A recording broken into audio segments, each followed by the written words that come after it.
Marky Bilson beginning Tri-City Sports Now here on the Facebook Live. Already did so on the radio.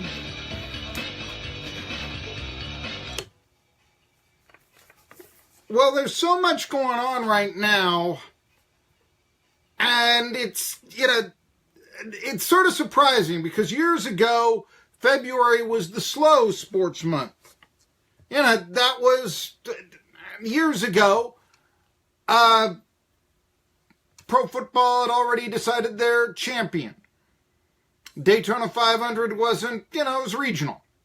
And one can argue maybe it still is, but no, it's more national now. There are still going to be some people, Eustace Tilley types, that turn their nose up to it, but it's there. You had high school basketball. A lot of champions last night. There's a lot of news right there. Congratulations, Unicoi County, for winning the Three Rivers Conference tournament. All right, right here. You heard it on 1420 NBC Sports Radio Tri-Cities. But it's the end of college basketball, too. The Olympics. So much going on. I'm going to talk about how I think Mark Cuban is in major trouble. Some baseball.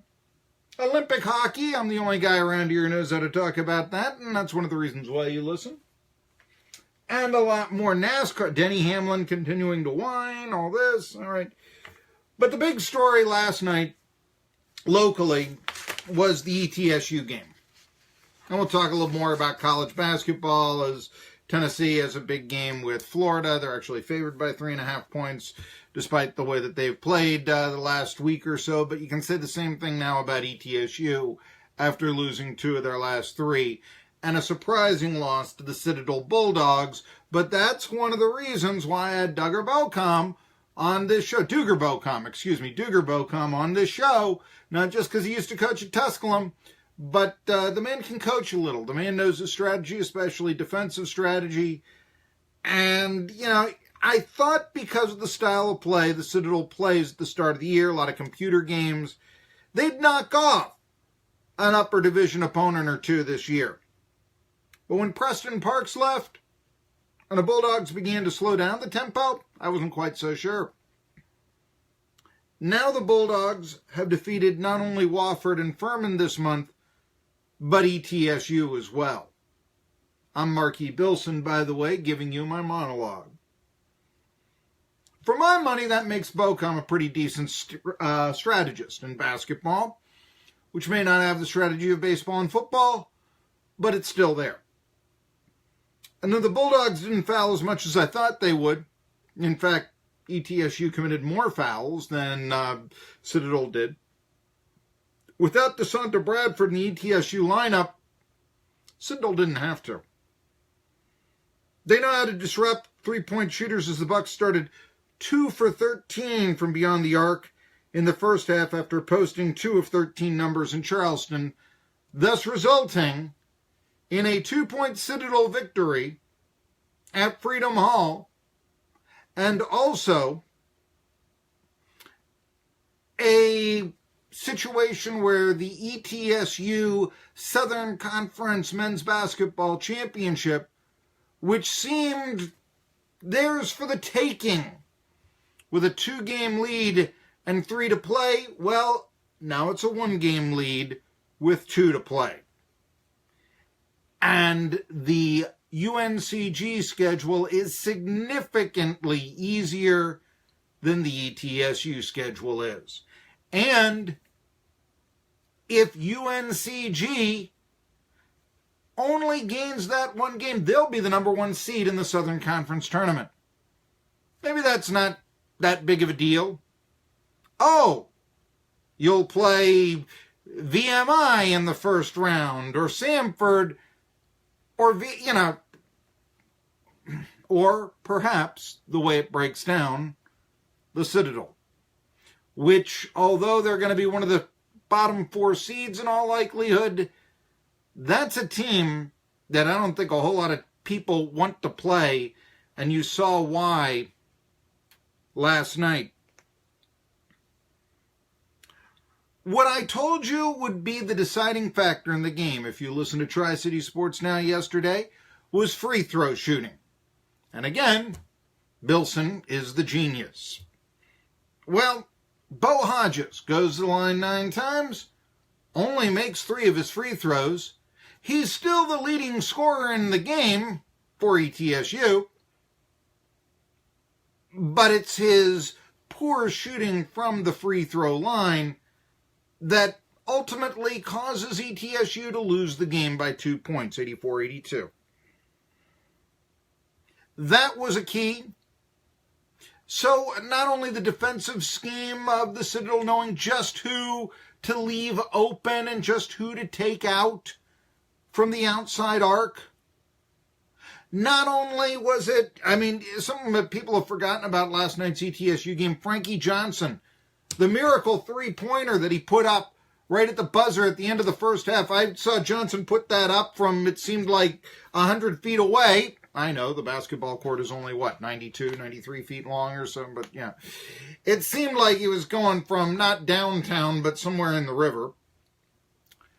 That went up. I said, there's absolutely no way that thing's going in. Swiss cheese. Suddenly, ETSU looks mortal. Now, there's an easy tendency to say this proves the value of Bradford, a leading candidate for Conference Player of the Year honors, and he missed the game with an underreported ankle injury, game time decision, etc., etc. It wasn't even really well publicized before he sat out. And you know what? It doesn't matter if you're talking about number 1 Virginia, if you're talking about ETSU, or you're talking about Chicago State. You take away a team's leader in scoring, steals, assists, and rebounds, which is what DeSanta Bradford is, and they'll be at a disadvantage. But the idea was that the Bucks could make the tournament and possibly even win games in it, and I'm speaking the NCAA tournament here, because of their depth, going 10 deep. And we just saw the Philadelphia Eagles win the Super Bowl, not with Carson Wentz at quarterback, but Nick Foles. And you thought, certainly a 23-victory ETSU team, 23-5 heading into that game, could knock off a 9-18 Citadel squad. That, especially when you had a Jermaine Long, and he racks up 7 assists throwing the ball around. But you know what? None of the starting guards, including Long, for ETSU scored as many as 10 points. They were all in single figures. Bradford's presence was missed, and you can point and say, well, Bradford, what about that miracle shot? Is Bo Hodges going to go 3 for 9 from the line again? You can point to all these things, but here's the deal. ETSU's now lost 2 of 3. ETSU looks mortal even in the game of the last 3 that they won against Western. ETSU, you can call it garbage time. I'm not all that, garbage time, Western Carolina making a 20-point game, an 11-point game. It's garbage time. All right, I can put up with that. I can be critical, but I've got other criticisms, than that. I can look at the 22 turnovers that ETSU had in that Western Carolina game, the victory of this last 3-game stretch for the Buccaneers, and I can say, this team just is not playing as well as it did, certainly when they were winning a program record, tied for the program record, 16 straight victories. ETSU's RPI is now number 79, according to real-time RPI. UNCG's is 73rd. The Southern Conference Tournament now figures to be a lot more dramatic. TeamRankings.com, they give the Buccaneers a 32% chance to win it. Wasn't that long ago, just a week ago, they gave them more than a 50% chance to win it. The hopes of a 12 or a higher seed for ETSU for the Southern Conference champion. Hey, that has become a whole lot less likely as well. And a 12 seed matches you up against a 5, and a 5 is probably a beatable opponent a whole lot more than, say, a 4 seed, which you figure is, according to whatever criteria the selection committee has, is a lot better than a 13 through 16. Think about it. Now, I did have this passing thought. Maybe it's all for the best that ETSU is now mortal. If ETSU falters down the stretch, as it appears that they're doing right now, then it's less likely a major program. And it's going to take a Big 5 program or, someone who, I don't know, maybe a Big East or something like that to really take away Steve Forbes. A major conference. None of this New Mexico stuff. He's going to make more from ETSU now than he would have if he went to New Mexico last year.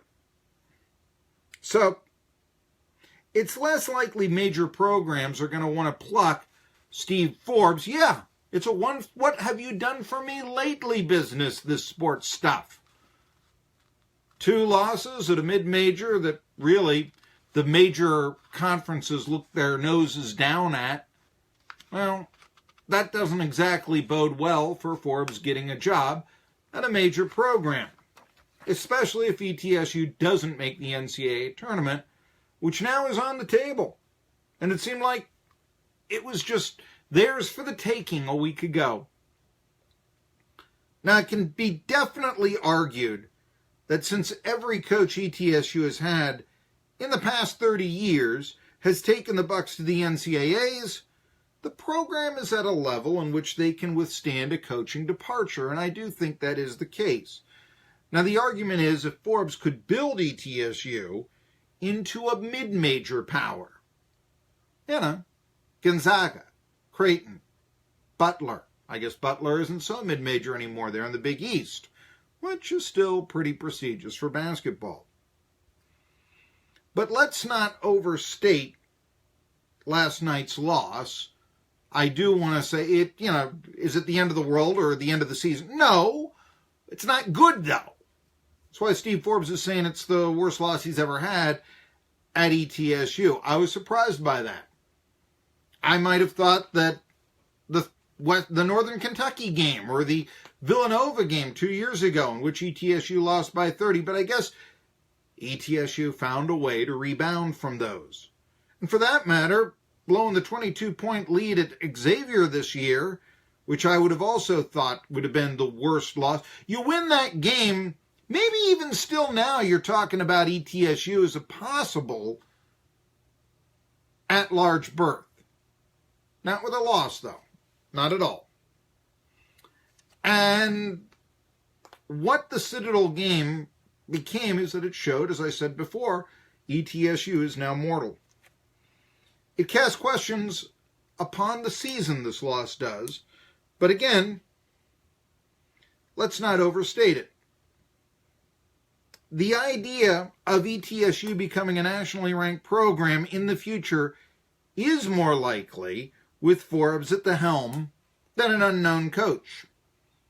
And so that's the flip side, and it has a bit of a positive ring to it, possibly.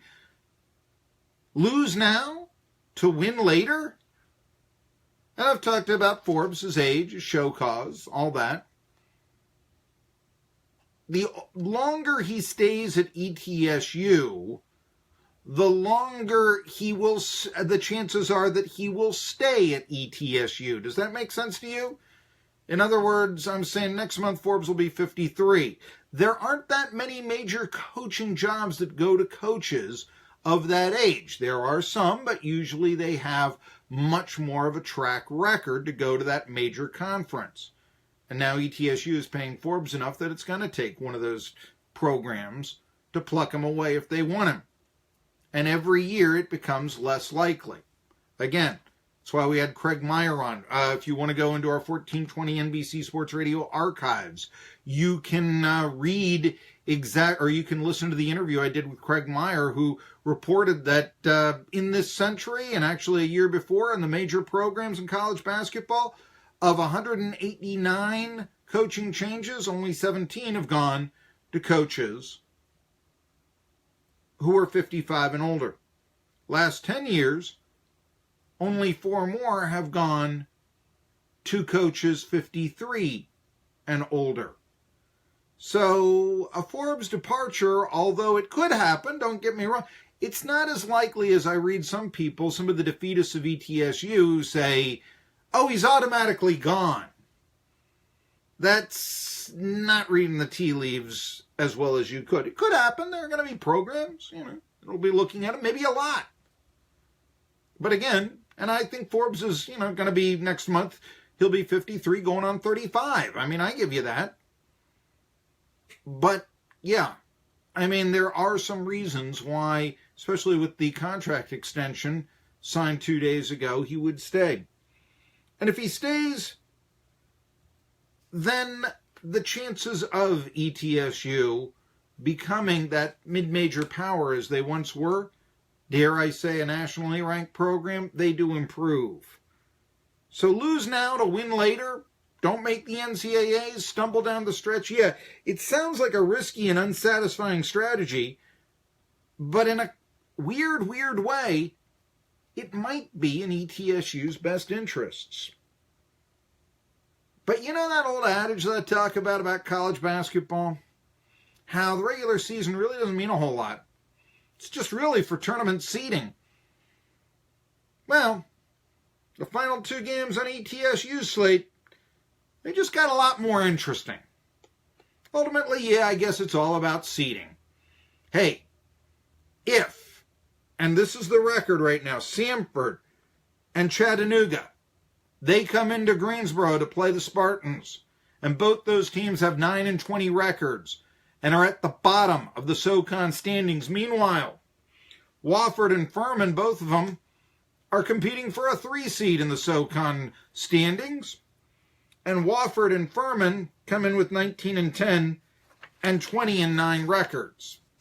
So ETSU's schedule is a lot more difficult than UNCG's. ETSU with the 1-game lead with 2 to play, and although they would be co-champions as they were before, if it does finish in a tie, UNCG gets the tiebreaker. Just remember that. Of course, difference between a 1 and a 2 seed. I mean, ETSU won the tournament last year as a 2 seed. Maybe we're overstating it, but you can't really overstate that it was a disappointing loss to the Citadel last night. First time Steve Forbes has ever lost to the Citadel Bulldogs. All right, it also was a disappointing loss for the United States Olympic hockey team. There will be no medal for the Americans this year. There might be one for the Czech Republic, or Canada, or Germany, or the athletes from Russia, which I'm still trying to figure out. I'm going to tell you about what happened if you couldn't stay up and watch it last night. And there'll be a chance at a gold medal on the ice for the women's hockey team in what's become a great rivalry in the Olympics over the years, USA and Canada in hockey. Tri-City Sports Now coming back after this. Loans. The rate today.